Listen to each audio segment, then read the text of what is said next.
Dans ce décor de lacs et de plaines, au cœur du Sri Lanka, 7 touristes français et 2 Anglais passionnés de moto roulent à la découverte de l'ancienne Ceylan. Sur cette piste qui borde une réserve naturelle, Reshad Mahmoud Dobi, le guide, conduit le groupe avec l'espoir d'observer en chemin des éléphants. Ils sont l'emblème du pays. Là, on voit des excréments d'éléphants, il y en a vraiment partout. Il y a de grandes chances qu'on en croise. Quelques kilomètres plus loin, Reshad ne s'est pas trompé. Un pachyderme surgit des hautes herbes pour prendre son bain. À distance, garés sur le bord de la route, les motards observent le spectacle. C'est dans le fond du lac. Ils sont superbes. Puis depuis ce matin, on passe proche des réserves et chaque fois on pensait, on était sûr, on guettait. Moi j'étais comme ça, regardez, comme une dingue en disant ça y est, on va en voir. Et puis non, malheureusement, enfin là ça y est, enfin on en a vu un. Trop bien, trop bien, trop bien. 20 minutes de plaisir des yeux, puis l'éléphant retourne dans sa forêt. Et les motards se remettent en selle. Pour couper la route, Reshad a prévu une pause gustative. On va essayer le curd. Un yaourt à base de lait de bufflone que vend cette femme au bord de la route. Installez-vous, comme à la maison. Cette spécialité locale s'accompagne d'un miel de noix de coco.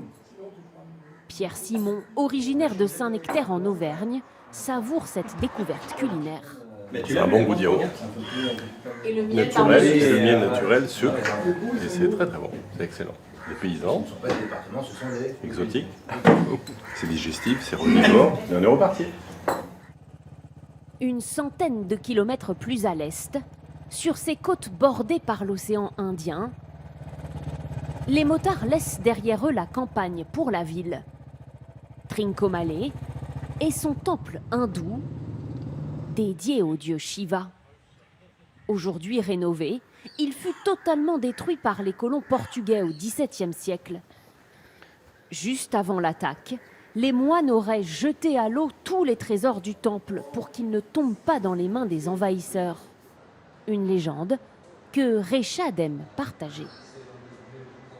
Et donc aujourd'hui, il y a beaucoup de plongeurs qui essayent de trouver l'Eldorado en plongeant et en essayant de chercher les trésors qui ont été jetés. À l'extérieur du temple, à l'endroit où les moines auraient jeté à l'eau les objets précieux, on peut aujourd'hui faire un vœu. Et ben là, on lance une pièce pour nous porter bonheur. Abel Pitois, Il faut dire quelque chose. agriculteur en région parisienne, tente sa chance. Bah écoute, pour le moment, il se réalise. Hein. Qu'est-ce que c'est ton vœu? Je sais pas si c'est un vœu. Je peux pas te le dire. En contrebas, l'océan et des pensées qui vaguent à l'horizon. Romuald Plissono, entrepreneur sur la côte atlantique, est rêveur. On est loin du Cap Ferret là. Ouais, mais on a le phare. Donc j'ai l'impression de le voir quand même un petit peu. C'est la même configuration. C'est assez drôle d'ailleurs. Ah, tout nous rappelle où on vient.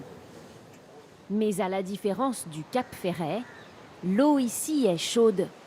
28 degrés ce jour-là. Alors les motards en profitent et s'offrent une petite baignade pour détendre les muscles dans les vagues de l'océan Indien.